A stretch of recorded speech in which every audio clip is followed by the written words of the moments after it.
Hi friends, அனைவருக்கும் வணக்கம். ஒரு மகிழ்ச்சியான செய்தினே சொல்லலாம். ரேஷன் கடைகளில் தீபாவளி கிட், மத்திய அரசு அதிரடி அறிவிப்பு. தீபாவளி பரிசு பொருட்கள் மத்திய அரசாங்கம் அறிவிச்சிருக்காங்க. மொத்தம் 6 விதமான பொருட்கள் மிக குறைந்த விலையில் மத்திய அரசாங்கம் ரேஷன் அனைத்து குடும்ப அட்டைதாரர்களுக்கும் கொடுக்க இருக்காங்க. அது எப்போத்துலேருந்து தொடங்குது, யாரெல்லாம் தகுதியானவர்கள் என்று தான் பார்க்க போகிறீங்க. என்னென்ன பொருட்கள் கொடுக்குறாங்க என்பதையும் பார்க்க போகிறீங்க. இந்த வீடியோ ஸ்கிப் பண்ணாமல் கடைசி வரைக்கும் பாருங்கள். வீடியோ பிடிச்சிருந்தால் லைக் பண்ணுங்கள், கூட சப்ஸ்கிரைப் பண்ணுங்கள். இது போன்ற பயனுள்ள தகவல்கள் நம்ம சேனலில் வரும். நீங்களும் மிஸ் பண்ணாமல் பார்க்கணுன்னா நம்ம சேனலை சப்ஸ்கிரைப் பண்ணிட்டு பெல் பட்டனையும் ப்ரெஸ் பண்ணிங்க. வாங்க வீடியோக்குள்ளே போகலாம். இப்போ பார்த்தீங்கன்னாக்கா மத்திய அரசாங்கம் இந்த திட்டத்தை எடுத்துகிட்டு வந்திருக்காங்க. என்னென்னா அனைத்து குடும்ப அட்டைதாரர்களுக்கும் தீபாவளி பரிசு பொருட்கள் வழங்கப்பட சொல்லி கொடுத்துருக்காங்க. இந்தியா முழுவதும் வசிக்கும் ஏழை எளிய மக்களுக்கு பயன்பெறும் விதமாக அரிசி, சர்க்கரை, கோதுமை உள்ளிட்ட அத்தியாவசிய பொருட்கள் ரேஷன் கடைகளில் குறைந்த விலையில் விற்பனை செய்யப்படுகின்றன. அதன் மூலம் லட்சக்கணக்கான மக்கள் பயனடைந்து வருகின்றனர். அத்துடன் பண்டிகை காலங்களில் அரசு சலுகைகள், நிவாரணப் பொருட்கள் என அனைத்தும் ரேஷன் கடைகளின் வாயிலாக வழங்கப்பட்டு வருகிறது. மக்களுக்கு வழங்கப்படும் ரேஷன் கார்டில் PHH, அண்ணா யோஜனான்ற மாதிரி சொல்லுவாங்க, NPHH, NPHHS, NPHNC என்ற 5 வகையான குறியீடுகள் இருக்கின்றன. இதில் NPHHAY குறியீட்டு கொண்ட ரேஷன் அட்டை முன்னுரிமை பெற்ற என்றாகும். இந்த அட்டைதாரர்களுக்கு 35 கிலோ அரிசி, பச்சரிசி, கோதுமை இலவசமாக வழங்கப்படுகிறது.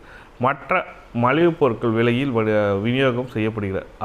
இதற்கு அடுத்தபடியாக PHH, NPHH குறியீடு கொண்ட அட்டைதாரர்களுக்கு குடும்ப நபருக்கு ஒருவருக்கு 6 கிலோ என்ற அடிப்படையில் புழுங்கல் அரிசி, பச்சரிசி வழங்கப்படுகிறது. ரேஷனில் விநியோகம் செய்யும் சர்க்கரை 1 கிலோ 25 கிராம் ரூபாய் 25, துவரம்பருப்பு 1 கிலோ 30, பாமாயில் 1 லிட்டர் 25 விற்பனை செய்யப்பட்டு வருகிற நிலையில்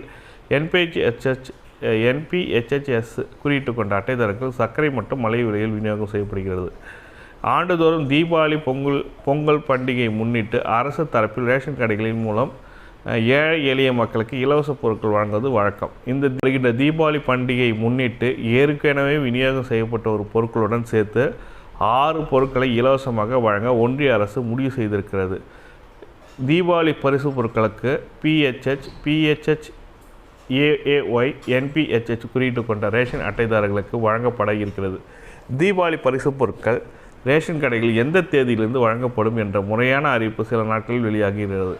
100 ரூபாய் கொண்ட பரிசு பொருட்கள் விவரம்: வெள்ளை சர்க்கரை 1 கிலோ, பாமாயில் எண்ணெய் 1 லிட்டர், ரவை அரை கிலோ, மாவு 1 கிலோ என ஹவல் சொல்லிட்டு கொடுத்துருக்காங்க. மொத்தம் 6 விதமான பொருட்கள் கொடுத்துருக்காங்க. சர்க்கரை, பாமாயில், ரவை, மாவுன்னு சொல்லிட்டு இதில் 5 தான் சொல்லியிருக்காங்க. இன்னொரு பொருள் ஒன்று சேர்த்து உங்களுக்கு 6 பொருள் 100 ரூபாய்க்கு, வெறும் 100 ரூபாய்க்கு உங்களுக்கு கொடுக்க போகிறாங்கன்ற மாதிரி மத்திய அரசாங்கம் கொடுத்துருக்காங்க. இந்த திட்டத்தை செயல்படுத்த போகிறாங்க மத்திய அரசாங்கம். திட்டத்து மூலமாக பயன்பெறணும்னு நினைக்கிறவங்க இந்த லிங்க்கை கிளிக் பண்ணி பார்த்து தெரிஞ்சுங்க. வீடியோ பிடிச்சிருந்தால் லைக் பண்ணுங்கள், கூட சப்ஸ்கிரைப் பண்ணுங்கள். தேங்க்யூ.